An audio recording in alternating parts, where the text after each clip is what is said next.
Welcome, Jack Theology, back and better than ever. Yeah, it's good to be back with you, man. How you doing, man?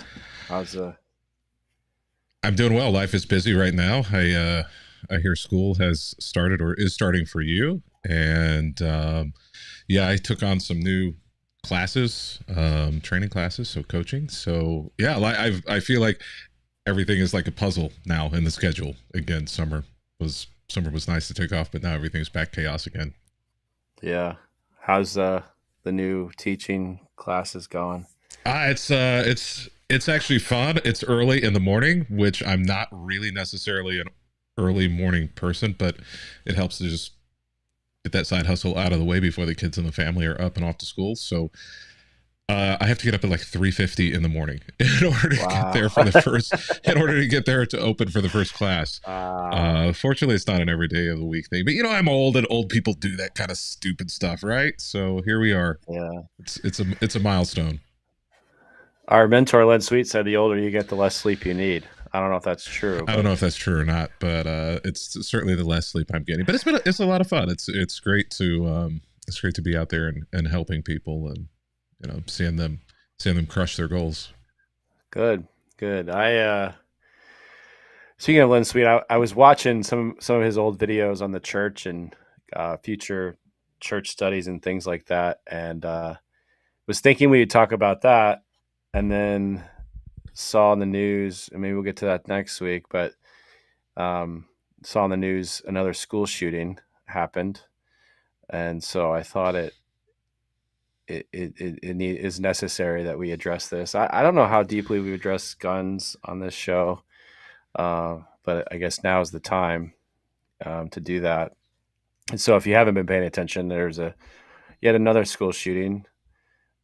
For us in New Jersey, it happened on the day many of our kids were going back to school. So, kind of a shocker. Um, and then I think Georgia, where it happened, they had been back at school for about a month.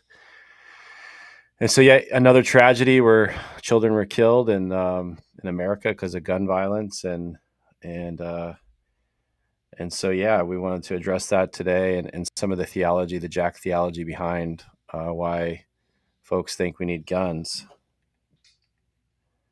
Yeah, it's amazing to me, and I think probably the rest of the world. It's amazing to the rest of the world, especially the rest of the Christian world, where American Christians tend to land on this topic. At least a majority of Christians, especially within evangelicalism, land on the side of little to no control over weaponry, um, and that just for the rest of the world, that doesn't really comport to their understanding of the text and the understanding of Jesus.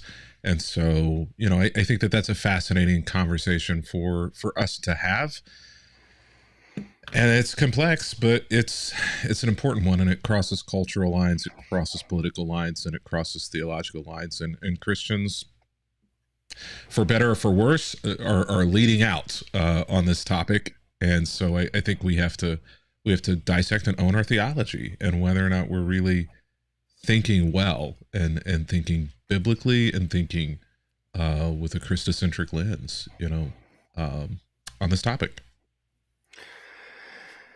Yeah. So what we have talked a lot about is civil religion and on here and in kind of politically how aligned Christianity has become over the years. And I think guns, it, because it's a fundamental right in America, it's in our Bill of Rights. I think we're one of, doing a little reading before we got on. I think we're one of three countries that writes in the Constitution the right to bear arms, or some version of that. I think it's us, Mexico, and I want to say Guatemala, maybe Venezuela, something like that. And there's other countries that have actually more gun violence than us. It's just they don't, have it written in their constitution anywhere. Um, and then majority of the world doesn't have it as a right. And in America, it seems to be not only a constitutional right, but also many will argue a biblical right. They'll point to the verses where Jesus takes the whip, the money changers first. Yeah, Uh, there's a lot of conflation there between yeah, yeah our civil rights and civil thinking and biblical thinking. Yeah. yeah. So it's just, and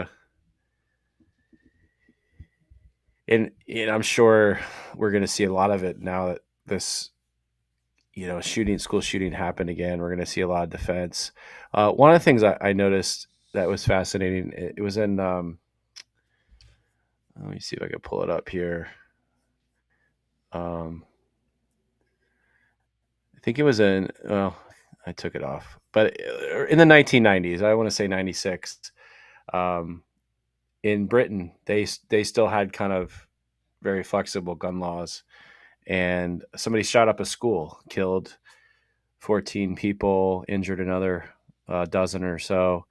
And within a year, they changed the law where the guy used an automatic handgun, where automatic handguns were no longer allowed in Great Britain.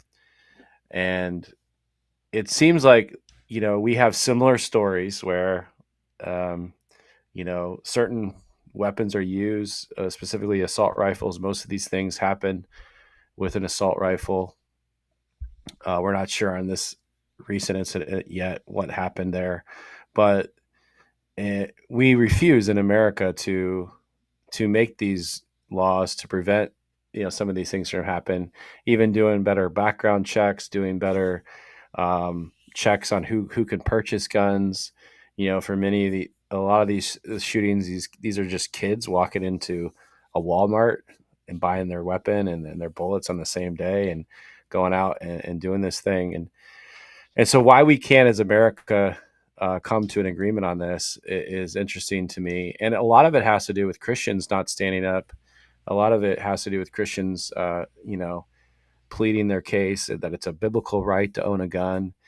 They use the Jesus passage. They use, the Luke passage, where immediately following in the Luke passage, Jesus tells us to turn those weapons and swords into, plowshares and go to the farm, which most of these gun-toting folks ignore. And it's just Jack theology. I mean, Jesus calls us. He tells Peter, right, to put away the sword when Peter's like defending Jesus. If there's ever a time to like pull a gun out and use it, it's when like the God of the universe is being arrested. And here's Peter doing probably what many of us would probably naturally do, defending his king, his Lord, his friend, his family member, and Jesus tells him to put it away, right? And Jesus goes the nonviolent route, and that's an argument we hear a lot, kind of an ethical argument. Well, what are you going to do if your family's attacked? And here's Jesus, telling his friends, his family, not to defend him with violence, which is fascinating. And it's I wrestled with that too as a man, like as a leader of my home. Like, what do you do? I think I'd probably err on the side of violently protecting my children, if I'm honest. But I'm not sure that's like necessarily found in the Bible as the way to respond to that situation, right? Much less just make these things readily available everywhere for any reason, no questions asked. Um, so yeah, I just think it's a little jacked. Yeah, well, I think, there is the same crowd of religious individuals who tend to make an argument from the Bible for no gun restrictions. Just I should be able to own whatever I want. I should be able to protect myself with whatever I want. I'm a responsible gun owner. I obey the laws that are in place, and the Bible, supports that. Jesus says, "Go, don't just buy one sword, buy two." Are oftentimes, I think, the same group of people, the same group of Christians who believe there should be no or few gun restrictions, are also the same Christians who believe that oftentimes that the Bible does not have any contradictions, that it's inherent, that it's perfect, that it's precisely God's word. And so, the difficulty is they're pulling out one or two passages, about go buy your sword, or two, Jesus, using a whip to flip over the tables, so they're hanging on to one or two verses as proof text, but then they're ignoring the other weight of scripture, as you just said, on Jesus telling Peter to put the sword away, of, turning swords into plowshares, or blessed are the peacemakers. And so, you can't have these contradictions. So which is it going to be? Is your theology, is Christianity a religion of peace, and does God encourage us to actually live out that peace here, the kingdom of God present here among the kingdom of men? Or is it the opposite of that? You can't have it both ways. And so I flinch at those who hold on to Jesus turning over, the tables, or that one line in Luke, and then totally ignore the wealth of conversation in there about peace and about how to live among other people. The truth is, you have to contextualize one or the other, but because our civil value system, because our political value system says we have to defend guns and defend weapons and defend gun rights, then we force ourselves to see the Bible through that same lens. And that just gets into a really dangerous position whenever we wield the Bible in order to validate something that the Bible just simply does not validate. I'd have a whole lot more respect, frankly, for Christians who just came at this gun thing and said, I know that the Bible says that we should be people of peace and bringing peace, that there should be an end to warfare, and that our weapons should be turned into plowshares. But I'm just going to say, I'm just going to do this and vote this way and think this way about guns. Like, I'm just going to set this Bible aside on this. I have a lot more respect for that than just trying to force the Bible to say something that it just doesn't. Yeah, it's fascinating, right? That there's the inerrant guys, they conveniently ignore the verses that give them problems. Um, they just leave those things out. And they tend to embellish the ones that tend to support them. I think this is why, too, that they tend to see, and why the Trump Bible is so popular, is they tend to see the Constitution as a divine document, as a inspired by God. It's next to the Bible, and so in their mind, to defy the Constitution is to defy God. And even constitutionally, you could argue that, assault rifles and those sorts of things aren't what they Wasn't were in view. implying. Yeah. Yeah. And it's interesting too, because even in the whole gun debate is we do draw the line on certain weapons, right? Like, we're not allowing citizens to own stealth bombers and things like that. When the argument is, well, I have the right to defend myself against the government. Well, if you're going to defend yourself against our government, you need to have drone warfare, you know, F-16 stealth bombers, things that can actually like compete with our government. And we don't allow those things to be owned by civilians. And yet, for some reason, we allow these certain things to just happen that are obviously, like, if we address them, gun violence would drop dramatically. And there's evidence of that over and over and over again across our world. And even in states who made different gun laws, and enacted different things, we can see how it helps. And yet, when the data is thrown in front of people, they just ignore it, and try to brush it aside as it's never going to work. It was fascinating too, after the Trump assassination attempt. It was the last time we publicly, there was some back and forth on gun reform. And I saw your tweet, I think, to Laura Loomer. Did you tweet at her? I QT'd, yeah. Yeah, she said something like, why aren't we doing more about this assassination attempt? And you said, well, we gave our thoughts and prayers. Did you want something Did you more? want something more? it was great because you know, we see that happen, and you and I and many were still consistent. Like, why are we allowing guns in the hands of just anybody who wants them? Because this kind of violence is unacceptable. We lost a family man that day, someone who loved his family well, and yet they still do nothing, right? They still want nothing. I posted publicly on Facebook that time, and some Trumpers got in my feed and were yelling at me for calling for gun reform and that sort of thing. And it's like, when will it stop? Is kind of like when is enough enough? Yeah, no, and I think And that this is what Christians, their issues, we conveniently ignore the logical outcomes of the harm that our theologies do. And this is one that causes real harm. yeah, we haven't thought through that. Yeah, we don't think through our theology. A lot of folks, we just believe what we're told to believe. And this comes with the problem of being a one issue voter. I think they're definitely connected. Where, well, if I give my right to bear arms, then all of a sudden, I guess I'm killing babies or something. Well, I'm And here's pro-life until it comes to kids in yeah, schools. You know, yeah, I'm yeah, pro-life until it means that I might have to give up my semi-automatic rifle.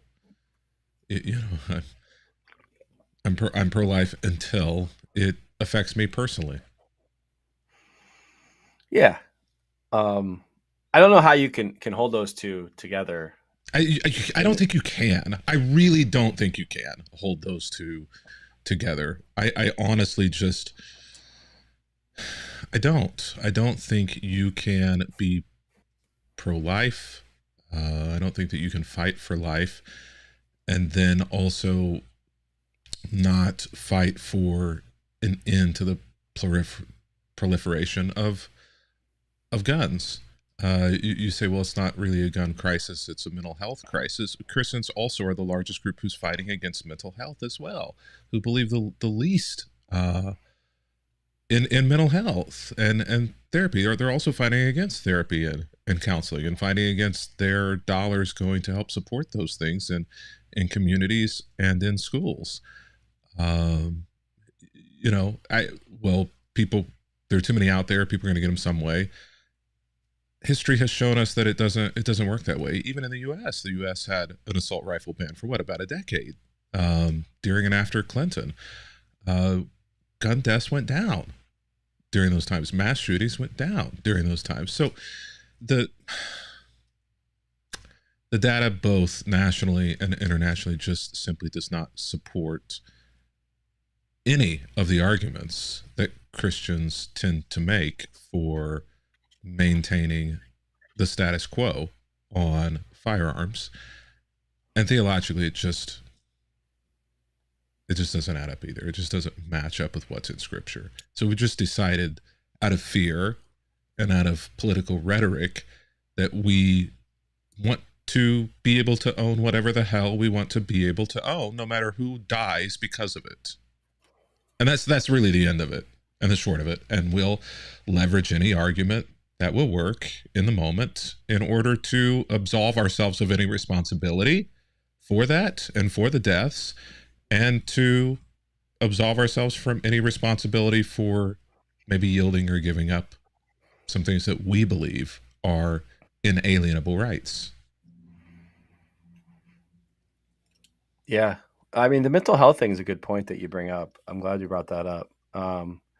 It's a real issue. It definitely does contribute to, I think, gun violence that we see for a lot of different reasons. Most, if not all, I don't know the exact data on this, but anecdotally, uh, the mass shooters are mentally ill and need help and are acting out in violent Yeah, ways because of their mental health issues. but where are they getting those And guns from? yeah, I mean, and I if they say didn't have, I'm a responsible gun owner. Don't take my guns away from me because I'm a responsible gun owner. Where the hell do you think these high schoolers and middle schoolers are getting these guns from? They're getting their guns from the responsible parents who are the responsible gun owners. yeah, They're getting from the parents, or they're able to just walk into Walmart. Um, you know, I, I know where my parents live in Missouri, which you've been to. You can literally just walk in any store, buy a gun, no questions asked. You can buy bullets with the gun, Their and ways. so it's pretty simple. And so the more you can prevent someone with mental illness from grabbing a gun, like an assault rifle, Right. an Yeah. automatic pistol, You're never going right? to end all of them. When has that ever stopped us from trying to reduce the number of? Yeah. Yeah, You're never going to. You're never going to cut to zero people dying in car crashes. Well, we're still going to put seatbelts in there anyway to try to prevent as many people from dying as possible. It's like, it's like yeah, where's the stupidity in, well, you're never going to stop it from happening. Okay, but what if we can stop most? What if we can stop yeah. some? And what if it's your kid or your grandkid who we stop from dying? And I think all the countries, I didn't look at every country, but I did look at most of the lowest deaths of gun violence in the world. They still allow recreational use of guns. They still allow you to own guns. You just have to Yeah, prove you're not a nobody's crazy person.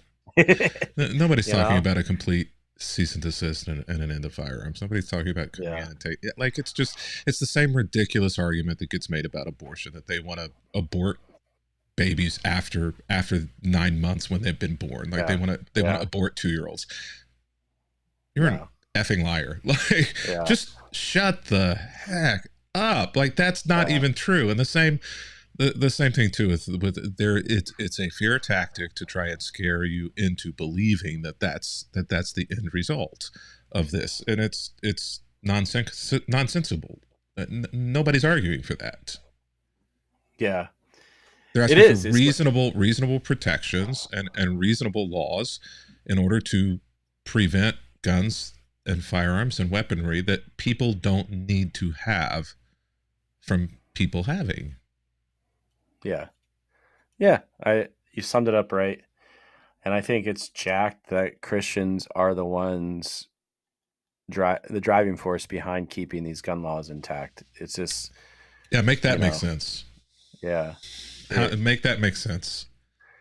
and we brought it up already, but it's just mind-boggling. The pro-lifers are the one, the most adamant. Probably the same guys and gals at pro-life marches are at the, NRA rallies as well, and are going to be the ones that are going to put us on blast on social media, for being against, for looking for gun reform and in all of that. So it doesn't line up. It's yet another reason why people leave the church, is because they see this hypocrisy. They see this like how in the world do that? Do you justify these things? It just doesn't make sense. And there's no reason. I've shot an AR-15. Speaking of the AR-15, I've shot one. My brother, he's a gun collector, lives in Missouri, and he's Because of got course he every does. yeah, he's got every gun you can think of. And so I shot all of them, and it was cool. But like, there's no point in having that gun. Like, what is the point in having this gun? Like shooting the rifle was cool too. Shooting, his shotgun was fun. I mean, there's still fun in having other guns, but why do I need to shoot a gun that I pull the trigger one time and 10 bullets come out of it? Why do I need that gun to have fun with? I don't. I really don't. Because the gun So lobby needs to make a sale. yeah. Well, that Because yeah. it's not really about your rights as a gun owner. It's about the gun lobby. The system Well, and needs that's to just make it. I the mean, system needs to make a sale, because every time somebody talks about gun rights, every time somebody talks about reform or making a law, you know what happens? People go out and buy a whole lot of guns. oh yeah, there'll be a lot of gun sales after this. That you're right about that. Yeah, it goes back to money. It goes back to the politics. I mean, I've thought a lot about this issue politically as well. I think both the left and the right actually don't want gun reformed. I think this is where they actually agree. They agree for different reasons. I think the right doesn't want gun reform because of the Second Amendment right, the right to bear arms, And I think the left doesn't want gun reform because it would be, in their mind, another excuse or a reason to bully people of race that might have an illegal gun, be suspected of having an illegal gun. And so they both actually, both sides want no gun reform, but for different reasons. And so for those reasons, I think um, Yeah, and it's we'll a really good you know, point. It's why we can't fall into the trap of being on a political side of this. We need to be on a theological side of this. yeah, And yeah, sometimes our theologies do end up lining with one side or the other of the aisle, or no side of the aisle. But you're holding it because it's a theological opinion, not because it's a political opinion. To the point that you just said, because as a Christian, not only should we want there to be gun reform and a reduction in weapons of violence, because we serve a Christ who is the Prince of Peace, not brought by force, right?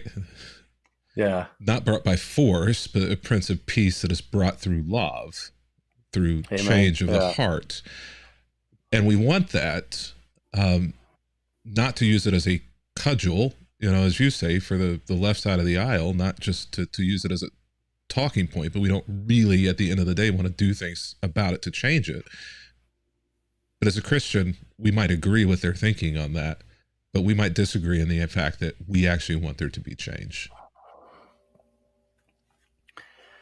yeah. I think somebody brought this up to me the other day in conversation about Dietrich Bonhoeffer. I think he's a great guy to read during these days. Um, obviously, he's someone who stood up Just politically. not from Metaxas, just not from Eric Metaxas. Yeah. Who wrote a Bonhoeffer book? Okay. Avoid Did Metaxas. he? Okay. Yeah. Yeah. Um, it's interesting because both sides can use Bonhoeffer, but one of the things I read the other day, somebody pointed me to this, is that he said when someone uh,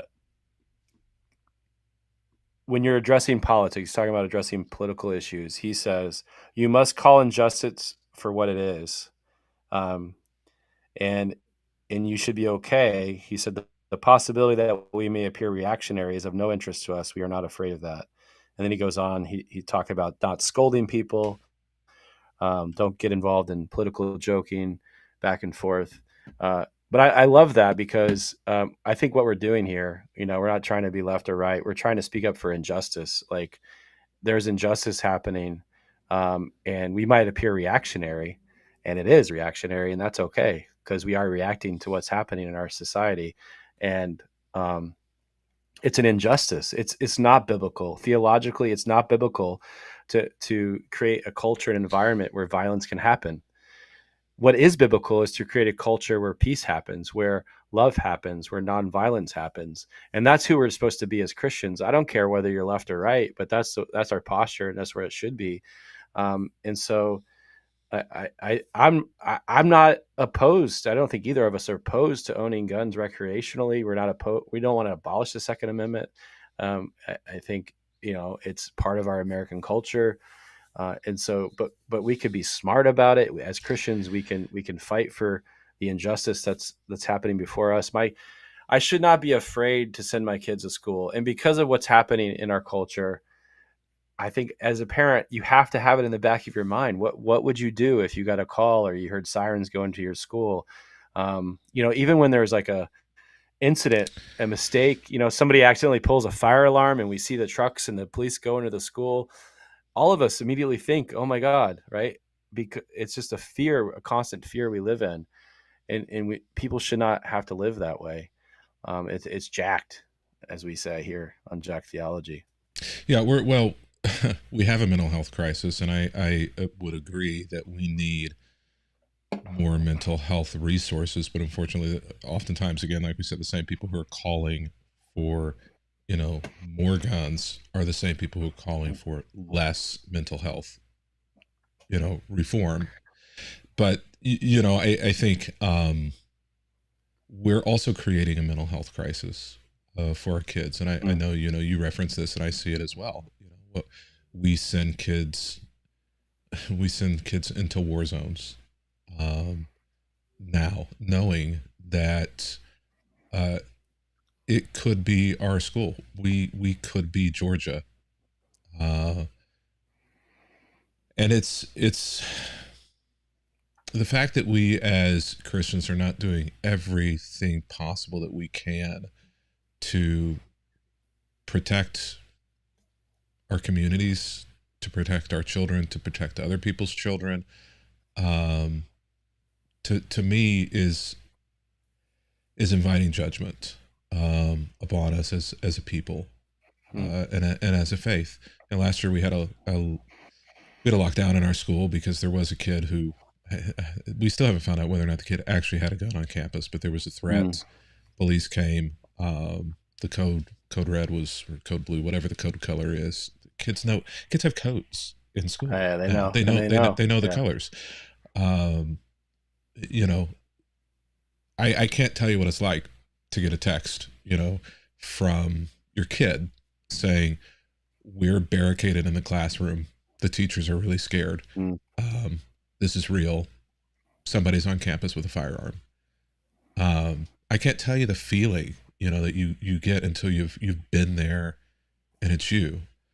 Yeah. Um, this thing in Georgia just so happened to be at the same time that our high school that my kids go to do their lockdown drill. Mm. 10 a.m. first Monday of the month, or first Wednesday of the month, they do their lockdown drill. The exact same time as this was going on in Georgia, freaked my Mm. wife out because she didn't Mm. know that they do a drill at the same time. Mm. We Yeah. can do better. As Christians, we can have a voice into helping and healing our communities with their mental health. And I'll tell you, as a pastor, and I know other pastors and other mental health workers will know this, it is far easier to deal with mental health issues before a crisis happens, before a trauma happens, than after a trauma. After there's an event, after there's some sort of a major traumatic event, it is much harder to bring people mentally through that trauma than it is to head off of the trauma at the pass by doing mental health work on the front end. And so I'm in agreement with people who say, we have a mental health crisis, yes, but we also have a gun crisis here in the United States. Both of those things need fixed. And a little like civil rights, Christianity is really on the wrong side of both of those issues and on the wrong side of history. And we've got to do better, because we are failing our communities, which is the reason we are here, is to be salt and light, is to be the hands and feet of Jesus in our communities. And I certainly can't see Jesus carrying around an AR-15, rifle, or encouraging somebody else to do so because of my rights, America. Yeah. It just, we're here to be the hands and feet of Jesus, and we're failing because we are putting our idols first. Yeah. Most people don't change their mind until it becomes real for them. You look at the parents of victims across America. A lot of them were gun-toting Second Amendment rights, passionate people, and then they lose their child and they change. They're want reform. They want Second Amendment right abolished. All of those things, and it's like, when's enough enough? Probably when some of these folks, unfortunately, their child gets hurt or a crisis happens Yeah. involving their child. When it's too late, Well, when it's too late. it harkens back to the Exodus to me, and to the Yeah, firstborn, the 10th plague, yeah, the death angel, until yeah. every single family has lost someone who is meaningful and Mm. important and critical to them and to their future, nothing will change. And yet it's almost scary because even then Pharaoh changed his Yeah, mind. The yeah, it's idolatry of yeah, the Israelites ended up even being more important to him than losing every single one of his people's firstborn. And there Yeah. are moments where I think, our leaders are Pharaoh. It's like they are willing to sacrifice every single one of our firstborn children in order to fear us into keeping them in power over gun control. I just like, but how many people have to be lost, and how many people are Christians willing to stand by and say, I'm going to look the other way, or I'm going to argue a text wrongly in order to Mm. justify not doing anything, or doing the opposite of what I know in my head Jesus would do. This is this isn't rocket science. Like, you don't even need a verse.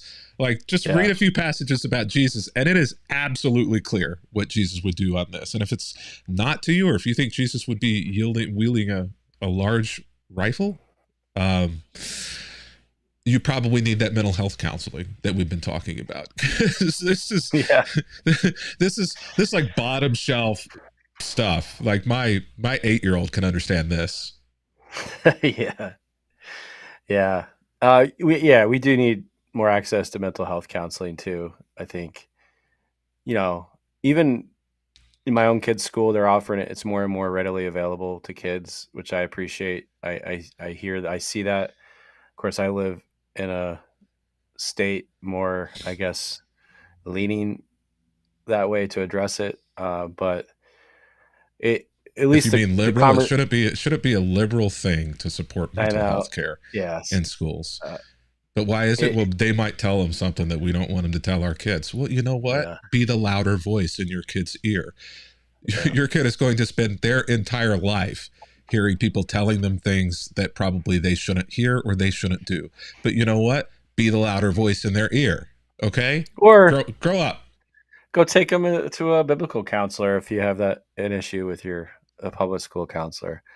Um, but my point is, I think more and more it'll be more Not your normal to, pastor, but a biblical yeah, not the pastor, somebody who is not a the pastor. licensed Yeah. professional Yes. counselor.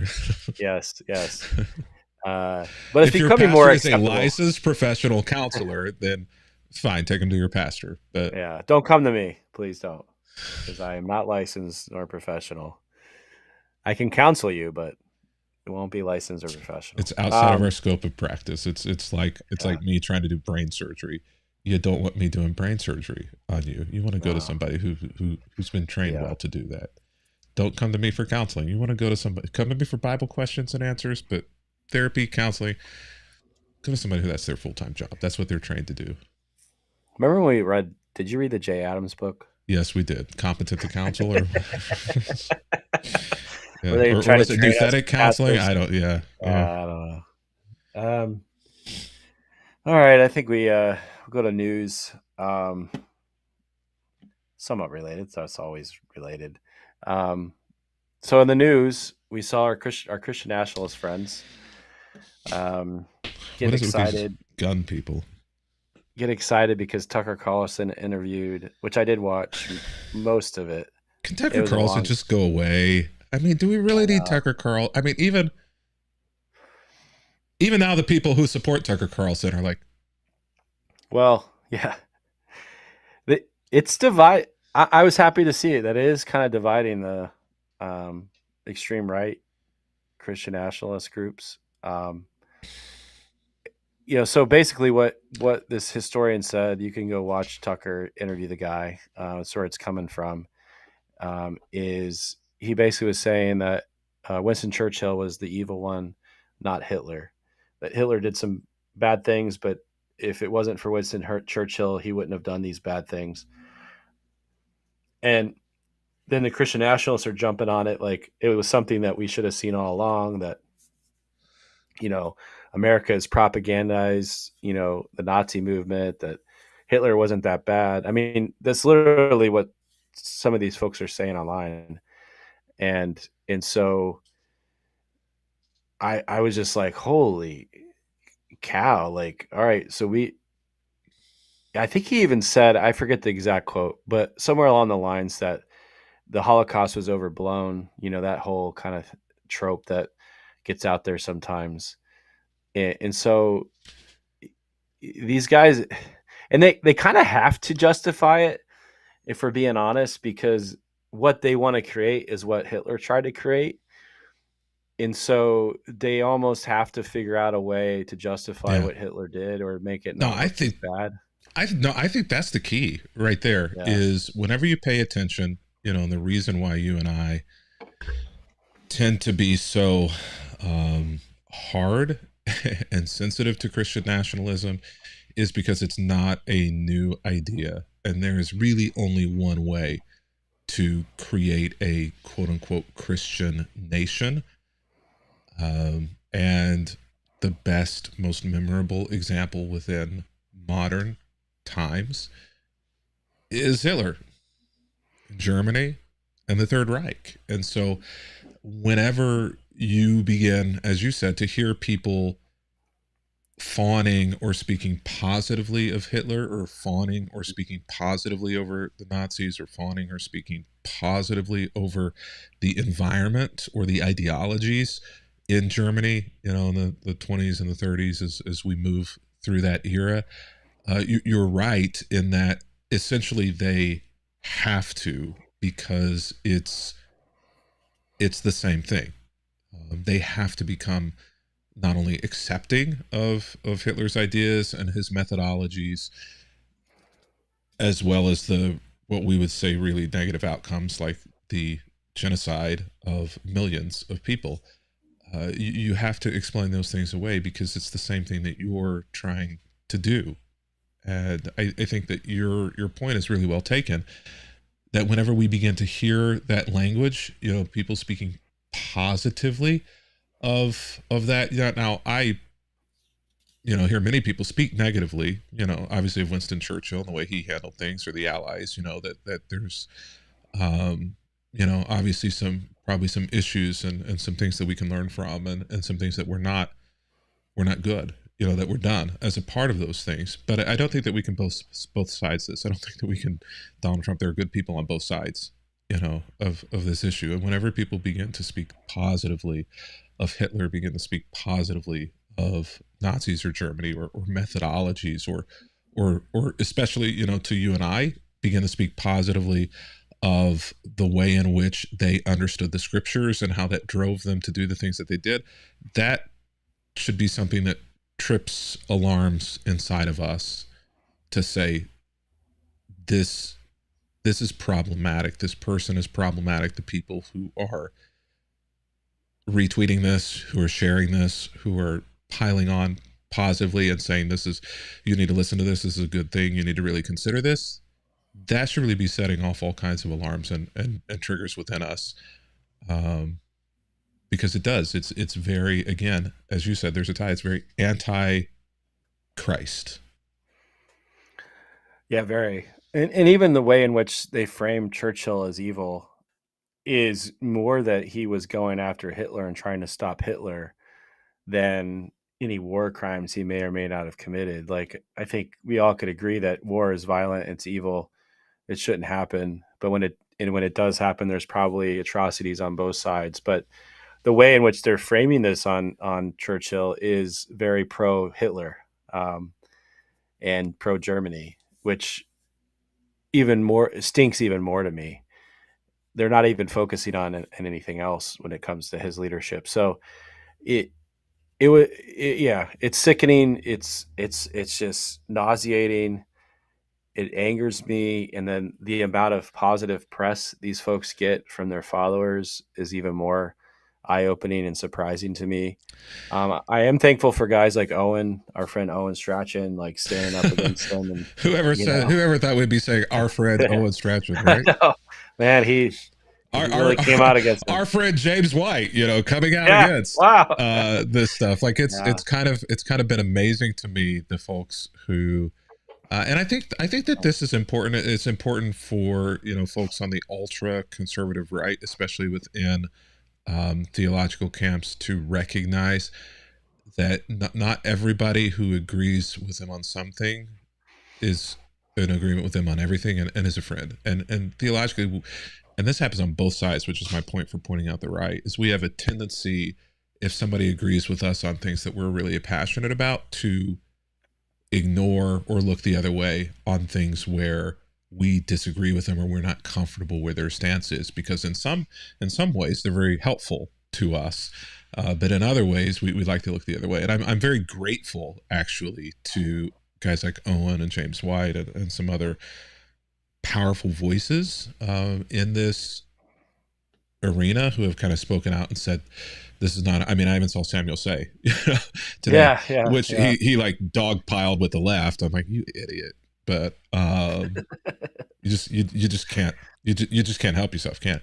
But I'm very thankful that some of these folks are looking and saying, yeah, this isn't right. We need more of that on both sides for people to really call out folks in their own camp and control and manage and self-police.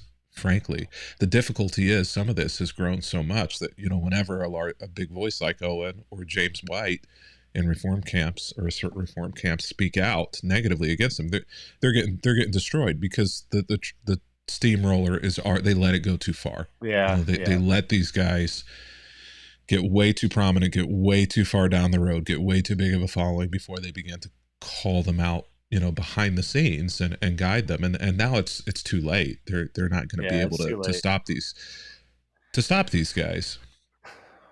Yeah, they've almost gone mainstream. I mean, the fact one of their mentors, Doug Wilson, made it on the Tucker Carlson show says a lot. Yeah. And so, you know, we were talking about guns, and it's fascinating to me. You know, these folks want the government, the Christian government, they want the government that the Second Amendment was written to protect us from. Yeah. It's a little like, you know, this idea of having a fully ready and armed militia is literally the Second Amendment of the Constitution is written to protect us from the folks who are trying to keep there from being gun control, who are saying this Nazi shit, you know? Yeah, I know. who are saying, like, the Second Amendment is here to protect me from you. It's not there for you. No, it's fascinating. Yeah, they want the Second Amendment so they can steamroll and take the country, you know, over. But it's there to protect us from them. From them, yeah. From them doing just that. Yeah. From taking the nation by force. Crazy. That it is. Yeah. So the news, guns, Christian nationalism. That's all I had today. Yeah, I would imagine we'll probably be back here again at some point. Yep. But, you know, I keep hoping, I keep praying that Christians will swing, that Christianity will swing and begin to find ways to try to bring a voice to become peacemakers, not through force, but through love. All right, well, let's get to the after show.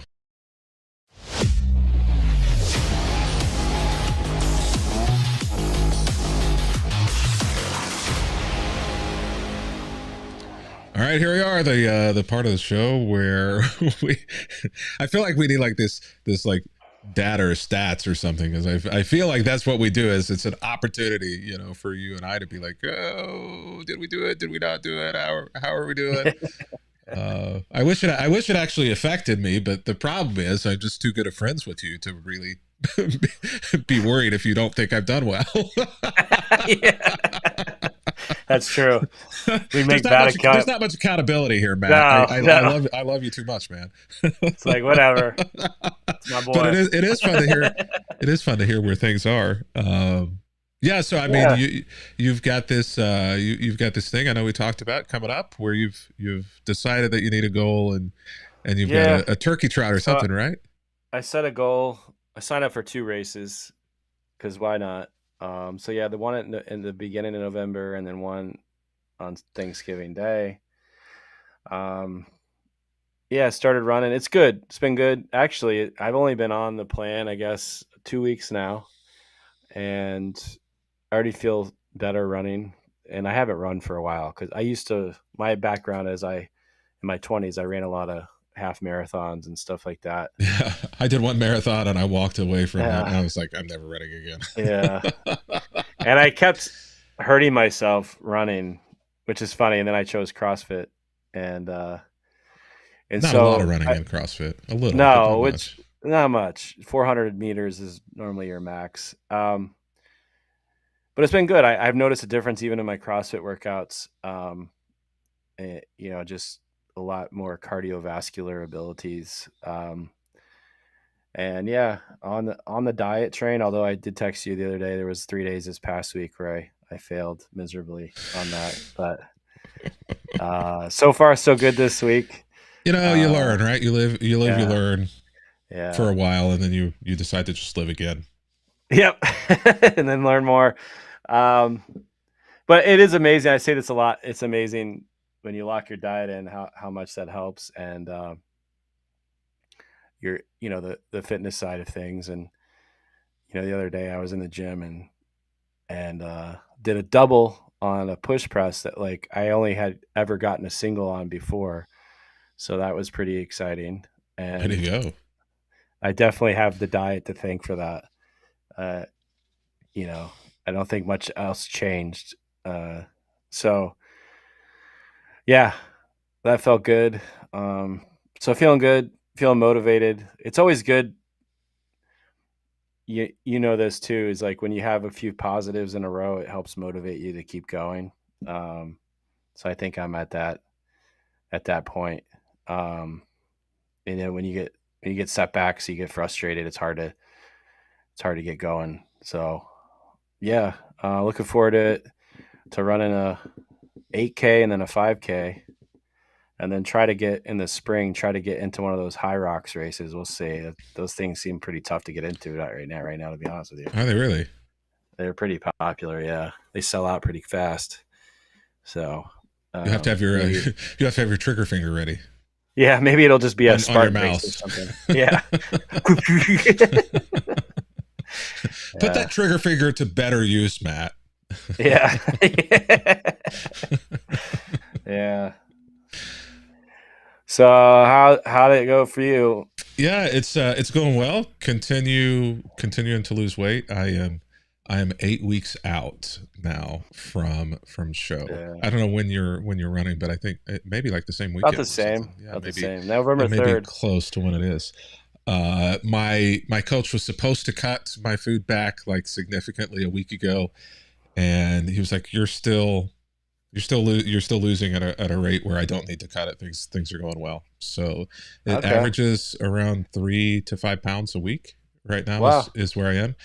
So yeah, it's crazy I can see the changes almost every day, which is fun, which is nice, but it's a lot of work. Every little thing has to be measured.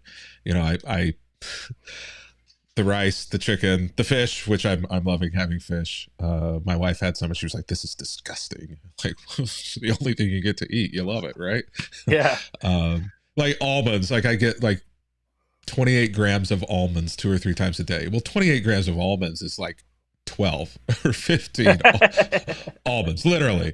So Yeah. I like having the measure, I like measuring them out, on there to make sure that I don't. But there's also I think, some comfort in that. Like there are moments where I have to turn things down that other people are eating, or I have to order or eat something that's out of the ordinary. But honestly, it's just kind of nice to know if I do exactly this, things are going to change, and I'm gonna reach my goal. And so, like you said, what you said is right. Once you start to see things changing, it's motivating as well, and it's all about nutrition. So it's kind of fun to see all the work that you've been doing in the gym for years actually like being able to see that work now because of the nutrition. But I Yeah. don't think I'm going to make it. We'll see what happens next week when we come back. But I don't think I'm going to make it through another week where the coach is like, just keep eating what you're eating. Do you have to count your oil? Uh, How's that? Do you allow oil? I don't Olive use oil? oil. I You don't don't use use olive olive oil. oil. Nope. All right. Just straight meat and rice. No sauces. Straight You're allowed meat, rice. spices. I Spice. I haven't asked about spices, but I don't ask about things that I don't want to know the answer to. I guess just make sure there's no sugar in them, right? Like Yeah, that'd exactly. be good. Yeah. Yeah, so spices I think are fine, but yeah, it's just straight up rice, fish, chicken. and then some sort of like a beef or something a little fattier for dinner, and then some almonds and a protein shake here or there. Oh, I do get eggs in the morning and oatmeal. Okay. All right. And I get I get 6 eggs. 4 of them are just the whites, 2 are the whole egg. Okay. Then I get 100 grams of oatmeal, and I get an ounce of blackberries, which is it's 2.5 blackberries. Do you cut it in half? You cut the half berry? No, I just find a small one and I don't measure it. I think that is close enough. It's close enough. Yeah. It sucks.